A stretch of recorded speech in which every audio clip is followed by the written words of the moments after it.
Nah, di bawah ini kawan-kawan, ya, di bawah ini terlihat dengan jelas batu, ya. Ini adalah batu natural, batu asli Bukit Marwah.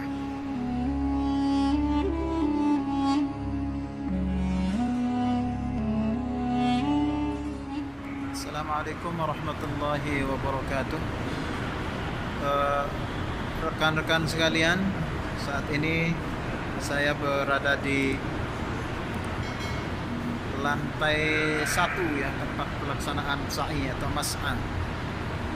Jadi saya ingin mengulas sedikit tentang mas'a ini, kawan-kawan. Jadi insyaallah konten ini khusus untuk mengulas seputar mas'a saja. Maaf kawan-kawan, saya putar balik dulu kameranya. Jadi ada perbedaan di sini antara istilah rukun, wajib ketika kita melaksanakan ibadah umrah dan ibadah haji. Berbeda pengertian antara rukun dan wajib. Kalau saat kita melaksanakan ibadah salat, rukun dan wajib itu sama saja pengertiannya. Nah, kalau di dalam ibadah umrah, di dalam kita melaksanakan ibadah haji, rukun itu yang paling tinggi. Terus yang kedua, setelah itu adalah wajibnya. Lalu kemudian yang terakhir, dan yang terakhir adalah sunnah-sunnahnya. Dan sebagai penutupnya yang tidak kalah penting kita ingat adalah larangan-larangannya.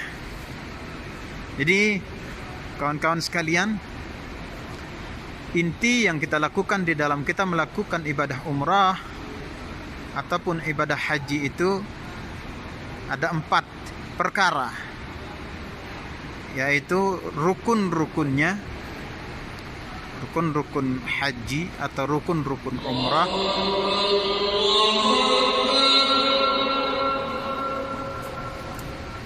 kemudian setelah itu wajib-wajib umrah atau wajib-wajib haji, sunnah-sunnah haji atau sunnah-sunnah umrah, dan yang terakhir adalah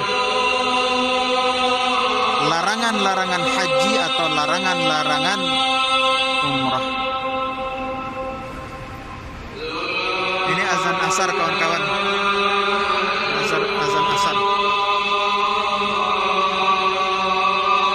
Ini di belakang saya adalah Bukit Safa, dan di depan sana itu adalah Bukit Marwah. Jadi putaran ketika sa'i dan putaran ketika tawaf itu berbeda hitungannya, kawan-kawan. Putaran kita ketika melakukan tawaf itu harus sempurna 1 putaran, baru dinamakan dengan 1 putaran tawaf. Kalau kita sudah sempurna dari garis atau dari depan Hajar Aswad, berakhir di depan Hajar Aswad, maka itulah yang dinamakan dengan 1 putaran. Beda dengan putaran sa'i, kawan-kawan. Sa'i ini setengah putaran, kita sudah dinamakan mendapat 1 putaran. Jadi kita mulai berjalan dari Bukit Safa. Kalau kita sudah sampai di Bukit Marwah, maka kita sudah dihitung mendapatkan 1 kali putaran. Kemudian kita sambung berjalan dari Bukit Marwah ke Bukit Safa, maka kita sudah dihitung mendapat 2 putaran. Begitu seterusnya, sehingga putaran terakhir ketika sa'i itu pasti akan berakhir di Bukit Marwah. Jadi kita mendapatkan ada perbedaan pola hitungan antara ketika kita melakukan tawaf dan ketika kita melakukan sa'i, kawan-kawan. Jangan sampai kita menghitung putaran sa'i itu seperti pola kita menghitung putaran tawaf. Ya, mungkin kita bisa gempor, kawan-kawan. Karena kita harus menyelesaikan 14 kali putaran di tempat sa'i ini. Sedangkan satu putaran di sa'i ini dari Bukit Safa ke Bukit Marwah itu sepanjang kurang lebih 400 meter, kawan-kawan. Jadi cukup panjang. Jadi kalau kita kalkulasikan 7 putaran itu berarti 400 meter dikali 7 kali 4 28, ya sekitar hampir 3 kilo kita melakukan perjalanan ketika kita melakukan sa'i ini, kawan-kawan. Nah, inilah Bukit Safa, kawan-kawan. Bukit Marwah merupakan finish atau garis terakhir kita atau setiap orang ketika melakukan sa'i. Maka mereka harus berhenti di sini ketika mereka sudah sempurna 7 kali putaran. Nah, di bawah ini, kawan-kawan, ya, di bawah ini terlihat dengan jelas batu, ya. Ini adalah batu natural, batu asli Bukit Marwah. Ya, jadi kita saat ini berada di lantai 1. Jadi kita tidak bisa ke batu natural tersebut. Dan batu natural itu berada di lantai dasar, kawan-kawan. Ya, di lantai dasar. Nah, jadi ini sudah selesai azan, kawan-kawan. Kita akan bergabung dengan jemaah yang lain untuk ikut serta melaksanakan sholat asar secara berjemaah di dalam Masjidil Haram ini.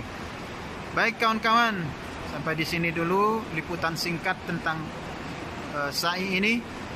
Mudah-mudahan tayangan ini walaupun sangat sederhana, mudah-mudahan bermanfaat. Ya, minimal kawan-kawan bisa menyaksikan situasi dan kondisi suasana mas'a atau tempat sa'i. Mudah-mudahan kawan-kawan sekalian yang menyaksikan tayangan ini diberikan kesempatan dengan segera untuk bisa datang ke tempat yang mulia ini dalam rangka melakukan ibadah umrah, atau mudah-mudahan kawan-kawan sekalian dipanggil untuk melakukan rukun iman yang kelima, yaitu melaksanakan ibadah haji. Demikian, kawan-kawan, tayangan ini saya closing sampai di sini.